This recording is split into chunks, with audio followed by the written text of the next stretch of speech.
Good morning everybody, and welcome to the next video in my motorbike community challenge attempt.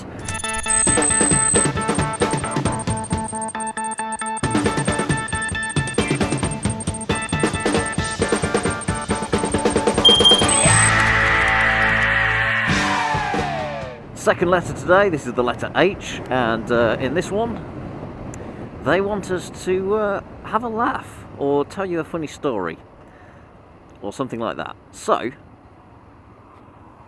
thank you, sir. I've been racking my brains at this one, trying to think what the best thing to do is, because I couldn't really think of anything I haven't already done before. I don't think I'm particularly brilliant at just off the cuff having a laugh sort of comedy and telling jokes and stuff like that. That's not my strong point. So what I'm going to do, I'm going to tell you an embarrassing story of mine, which is quite funny. It has already been told before on this channel, but to be fair, it was quite a while ago, so a lot of the newer subscribers wouldn't have heard this. Some of my early subscribers would have. I was going to do about the time that the police smashed in my front door because they thought I was a drug dealer. But I have already used that story as part of a different competition on the Motor Social UK website, Facebook page. So instead, I'm going to use this other one, which is a bit older. Some of you may remember it. This is the time that I almost very nearly killed the car that I had at the time. So I'm talking about the time I flooded my Rover 25.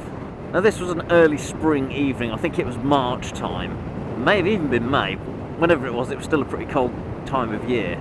Now I was coming back from work one evening, and there used to be about 3 or 4 different routes I would take back from work just to sort of keep it interesting. One of these routes went through a ford.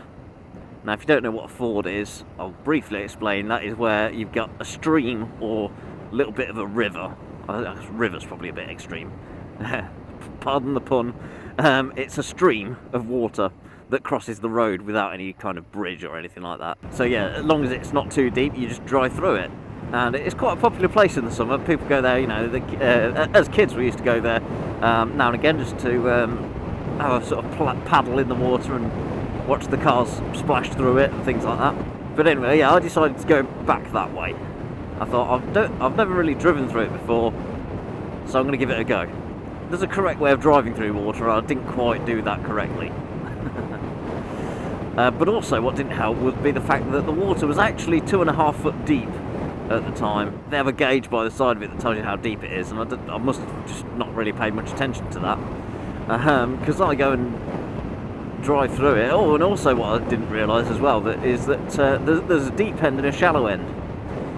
And from the way I was coming from, the shallow end would be on the wrong side of the road. So if you were going through it, you'd go, as long as it was clear, you'd go through on that side, on the right hand side. But I didn't know that. I just went through on the left hand side, which is a lot deeper. Anyway, I must have been going a little bit too quick, because as I hit the water, I got about just about halfway through, then the car just stalled. So I quickly went to try and restart it so I could carry on. Nothing. All I could hear was just a clicking noise from the starter motor. It was dead in the water. And of course it was quite deep and it was over the door sills, so the water starts pouring in and I've started to panic. So I had to abandon ship. I had to get out of the car. Freezing cold water, almost up to my kneecaps. See, I had to try and I was trying to push it out, and it wasn't having any of it. It was quite hard to push a car through some deep water. That wasn't really working out for me. So rather embarrassingly, the only thing I could think of was to phone my boss, because I knew he lived only just in the next village. So I phoned him up, and I had to tell him what I'd done, and asked him if he's got any way of towing me out of there, because there's no way I can push it. Of course, this was sort of late in the evening. There was no other traffic around. It was, you know, it's quite a country lane. So, yeah, at that time of day, there's just no other cars about and stuff, so no one would have stopped to help. So, yeah, luckily my boss, he was he had one of his friends around, and he'd got a proper 4x4 with all towing gear and stuff, so they came straight round and towed me out of there, and we towed the car back to the boss's house. I'm just feeling like a right pillock. So the boss gives me a lift home, and I'll get a lift into work the next day. They towed the car straight to the local garage. Luckily this garage was quite a good garage. They weren't out to rip people off. In the end, I was fearing the worst. I thought I'd totally killed it. I thought I'd completely seized the engine up, and I was looking at a write-off. It turned out that they did manage to pump all the water out, free up the engine, and got it back working. I was very lucky, and it only cost me a fraction of what it would have cost if the engine had died. I think it was something like 100 quid, which was slipped on something there. A very small price to pay, considering I just let water into the engine. Yep, we have a front caliper, we can apply the brakes. Oh, now we're stuck behind these two. Oh. Anyway, I was most grateful that the damage there was very minimal, really. But the aftermath of that incident stayed with me for quite some time because, well, one, I had a soaking wet carpet, so I had to get the carpet out, and I had it hung on the washing line to try and dry out. I was trying to suck the water out of it with one of them vacuum cleaners that sucks water. It stunk as well because of the dirty water, so I was constantly Febrezing it and just trying to dry it out. It took about 2 or 3 weeks to dry it out before I could put it back in the car. So for that time I was driving around with no passenger seat, no carpets. It was yeah, it was like some kind of rally car for that short time.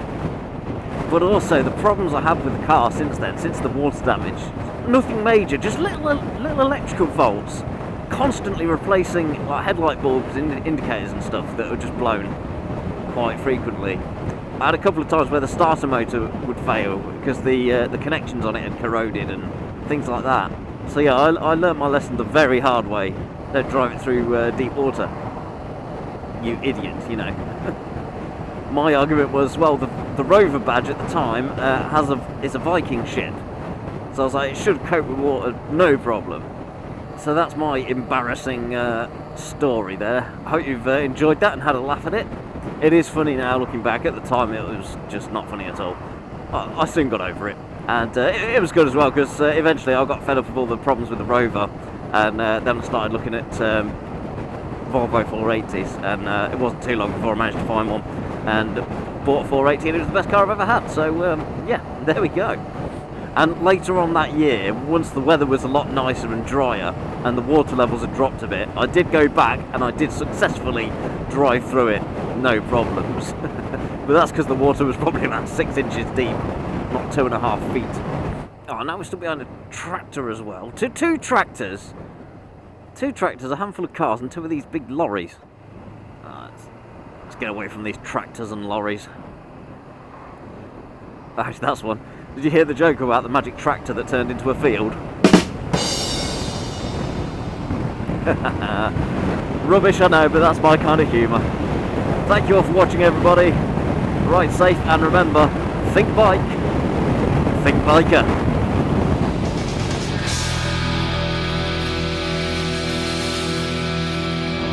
So they decided to spinning tower, as you can see there. Turn up with a search warrant, because I was out, there was no answer at the door. They were then allowed to smash the door down actually on the earlier ferry and go in and search the place.